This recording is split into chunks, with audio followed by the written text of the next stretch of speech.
Rainbow Family Life Stories by Jodey Bateman. Interviews with Rainbow Family of Living Light folks conducted between 1977 and 2008. Scanned in 2018. Jodey Bateman may be contacted on Facebook. 06.D.Henry.Unorganized, the largest unorganized organization. Val, Henry's father, has worked Kid Village and the Gatherings water system. Henry. I was born in Steamboat Springs, Colorado in 1979. My father was an auto body mechanic. My mom worked for the IRS for a while, but when I was born she was just a full-time mom. I'm the oldest of 8 brothers and 1 sister. My brother Vincent was born in 1981. My dad went to the Idaho Rainbow Gathering by himself in 1982. My mother didn't like him going. My dad's the black sheep of his family. His father was a doctor. He disapproved of my father going to the gathering. So did my grandmother. When I was 4 and my brother Vincent was 2, my parents got divorced. My earliest memory has to be the Rainbow Gathering in California when I was 5 years old. My dad helped out in Kids Village. He was Val the kiddie's pal. It was before Felipe ran Kid Village. I loved the gathering. We went back to regular life. I went back to kindergarten, which I had a hard time with. Ogden, Utah is where I was. I was shy there. In the gathering I wasn't shy. In kindergarten, kids got away with too much. The ostracism I got from the other kids, the name-calling. I acted differently. I was from another culture. The big change in Ogden was having to wear certain clothes and having to wear my hair a certain way in school. Most of the kids there were Mormons.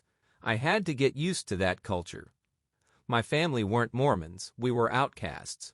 In the gathering, we got to be the Lost Boys, from Peter Pan. I had hundreds of aunts and uncles there. I was told I was adored. I missed that when I was away from the gathering. One day you're loved and adored at the gathering.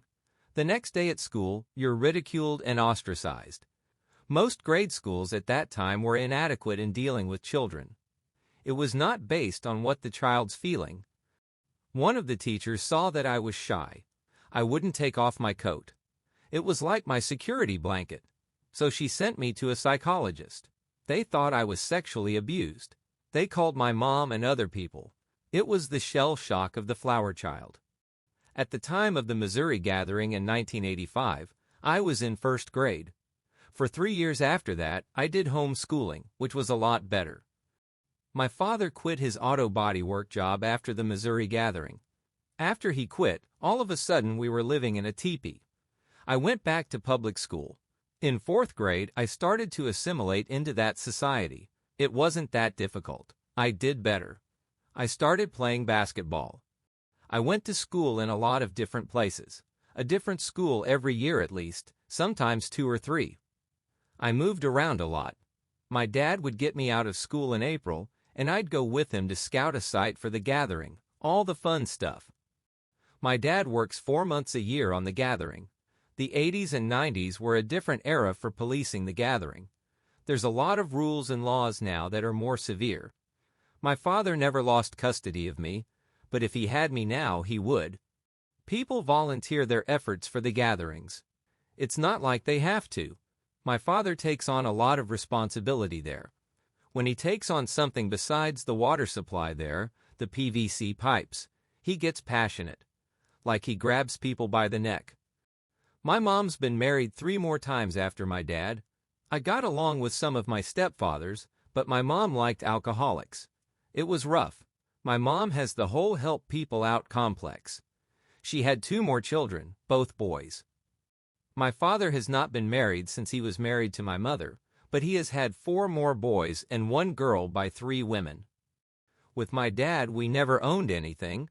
He would get bikes for us, but we would borrow them from him, and so long as we maintained them, we were able to use them. It was a respect thing. There are 2 things, authoritarian and authoritative. Authoritarianism is all about coercion. It's demanding without nurturance. Authoritative is demanding, but there's nurturance behind it. It's more of a coaching thing or a parent thing. My father was a very authoritative parent. He believed in us, but he'd call bullshit if he saw it. At age 16, I would write down real poetry and music, and he'd say, "That's great. Sort of Pink Floyd-ish." With my mom and dad, there was a duality thing. With my mom, we lived in a house and had electronics and things. With my dad, we lived in the woods and ate different things. My mom likes roast beef and meat as the center of a meal. My dad ate meat, but two of his girlfriends were good vegetarian cooks. I went to high school until the Missouri Gathering of 1996. I was going into my junior year, but I went to Maine with Mariko, a rainbow couple, and went blueberry raking. When I left for Maine, that was my last moment living with my parents. I spent my last 2 years in alternative school in Maine. I loved it. I got my high school degree. I was done with school at that time. I had a huge learning gap or chasm. I joined the Army in 2001. I was there for 3 years. My brother Vincent was in the Coast Guard for 5 years. He's one of these people that does very well in social situations. Both of us are drug-free people. The Rainbow Gathering is the reason I didn't do drugs. I rebelled.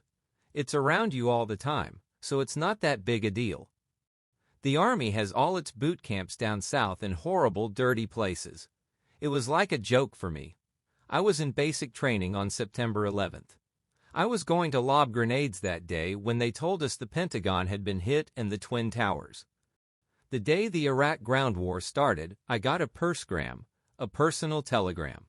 In the Army, we have a way of squishing things together and destroying the English language. The persgram told me to go to South Korea instead of Iraq. In South Korea, we have an armistice, so I got out of there after a year and a half, a complete man with 10 fingers and 10 toes. When I got out of the Army in 2004, I went into the police academy a couple of months afterwards. In the last little bit, they told me a policeman has to do anything, even lie, to get inside somebody's car to do a search. I didn't like the whole idea of coercion and intimidation, so I decided to become a mentor instead. I was going to college in Moab, Utah, from 2007 to 2009, studying to be an elementary school teacher. I got in trouble with the law. There was an old bike which was abandoned in front of the college. I'd go there morning and night, and it was always there. I asked the kids who went to the school who it belonged to, and no one knew.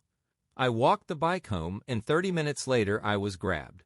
The bike was abandoned by the person that stole it from someone else, so I was gotten for theft of stolen property. Since I am 30 and I don't have prior convictions of any sort, the conviction is going to be deferred, which means it will cease to exist after a year if I pay a fine and do community service.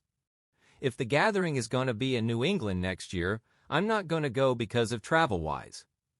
But if it's in Washington State the year after that, I'll go. Being with my father, my memories of him are at the gathering, because that's so much of his life. Part of the eclectic tribes of America. Being part of the 4th of July circle is an amazing thing.